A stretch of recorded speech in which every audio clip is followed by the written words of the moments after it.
Hi friends, welcome to Amizhthampoo. இன்றைய திருக்குறள் தென்னீர் அடுப்புட்கை ஆயினும் தாழ் தந்தது உண்ணலின் ஊங்கினியதில்.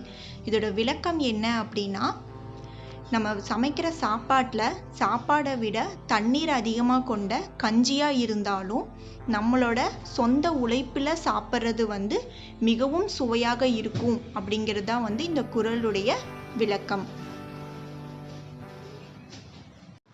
இன்றைக்கி ரொம்ப ஹெல்த்தியான ஒரு வெஜ் ஃப்ரைட் ரைஸ் தான் பார்க்க போகிறோம். அதுக்கு நான் இங்கே ப்ரௌன் ரைஸ் குக் பண்ணி வச்சுருக்கேன். ஒரு 3/4 கப் ப்ரௌன் ரைஸை எடுத்து நல்லா குக் பண்ணி கஞ்சியெல்லாம் வடிச்சிட்டு நான் ஆற வச்சுருக்கேன். ஃபுல்லாக ஆறிடுச்சு பாருங்கள், நல்லா உதிரியாக இருக்குது. இந்த அளவுக்கு குக் பண்ணி எடுத்துக்கோங்க. இது எல்லாருமே சாப்பிட்லாம். முக்கியமாக வெயிட் லாஸ் பண்ணணும்னு நினைக்கிறவங்களுக்கு இது ரொம்ப நல்லது. இந்த அரிசி நிறைய எடுத்துக்கோங்க. நான் எல்லாமே ரெடி பண்ணி வச்சிட்டேன்.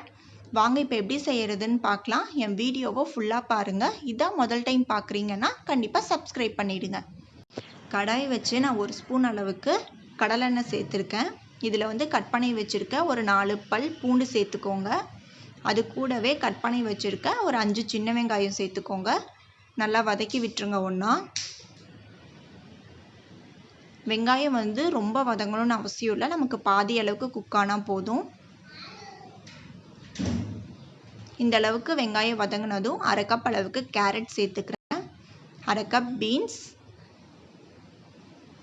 1/4 கப் அளவுக்கு காலிஃப்ளவர். காய் எல்லாத்தையுமே நல்லா வதக்கி விடுங்க. ஒரு 1லேருந்து 2 நிமிஷம் அளவுக்கு இது வதங்கினா போதும்.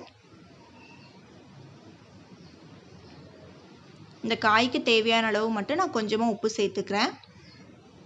நல்லா மிக்ஸ் பண்ணி விட்டுருங்க.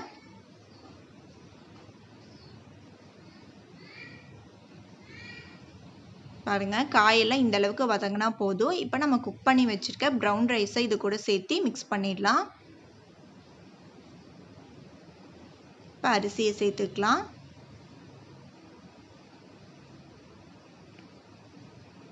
நல்லா எல்லாத்தையுமே ஒன்றா மிக்ஸ் பண்ணி விட்டுருங்க.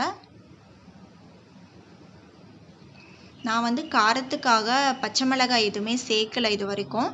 நீங்கள் இதில் பச்சை மிளகாய் வேணும்னாலும் உங்கள் காரத்துக்காக நீங்கள் சேர்த்துக்கோங்க. நான் குக் பண்ணும் போது ரைஸில் உப்பு போடல. அதனால் இப்போ ரைஸுக்கு தேவையான அளவு உப்பு போட்டு நான் மிக்ஸ் பண்ணிக்கிறேன். ஒன்றா நல்லா கலந்து விட்டுருங்க. நான் காரத்துக்காக பெப்பர் மட்டும்தான் சேர்த்துக்கிறேன். ஒரு 1/2 டேபிள் ஸ்பூன் அளவுக்கு நான் பெப்பர் சேர்த்துருக்கேன். இங்கே பச்சை மிளகா கூட சேர்த்துக்கலாம். நல்லா மிக்ஸ் பண்ணி விட்டுருங்க. நீங்கள் இது குழந்தைங்களும் சாப்பிட்லாம். குழந்தைங்களுக்கு கொடுக்குறீங்க அப்படின்னா சாஸ் எதுவுமே சேர்க்காதீங்க. நான் இது எங்களுக்கு அப்படிங்கிறனால சோயா சாஸ் மட்டும் ஒரு 1/2 ஸ்பூன் தான் நான் சேர்க்குறேன். அதிகமாக கூட நான் சேர்க்கல, ஒரு 1/2 ஸ்பூன் தான். இதை நல்லா மிக்ஸ் பண்ணி விட்டுருங்க.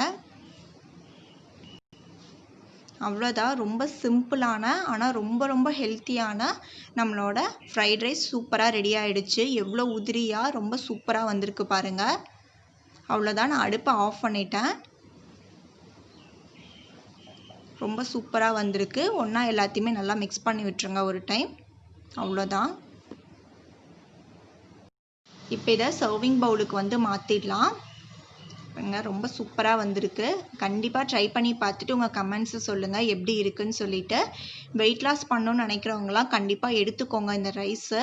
வீக்லி நீங்கள் ஒரே ரைஸை எடுத்துக்காமல் ஒயிட் ரைஸே இந்த மாதிரி ப்ரௌன் ரைஸ், ரெட் ரைஸ் அந்த மாதிரி டிஃப்ரெண்ட் ரைஸை ட்ரை பண்ணுங்கள். ஹெல்த்துக்கும் ரொம்ப நல்லது. பர்ஃபெக்டாக வந்திருக்கு நம்மளோட ஃப்ரைட் ரைஸ். ரொம்ப சூப்பராக இருக்குது பார்க்குறதுக்கே. இதை இப்போ நம்ம பிளேட்டிங் பண்ணிடலாம். என்னோடய லஞ்ச் பிளேட் பர்ஃபெக்டாக ரெடி ஆகிடுச்சு. நம்ம சூப்பரான ப்ரௌன் ஃப்ரைட் ரைஸும் ஒரு ஆம்லேட், கொஞ்சமாக மாதுளம்பழம். கண்டிப்பாக ட்ரை பண்ணி பாருங்கள். தேங்க்ஸ் ஃபார் வாட்சிங். உங்களுக்கு இந்த வீடியோ பிடிச்சிருந்துச்சு அப்படின்னா கண்டிப்பாக லைக் பண்ணுங்கள், ஷேர் பண்ணுங்கள்.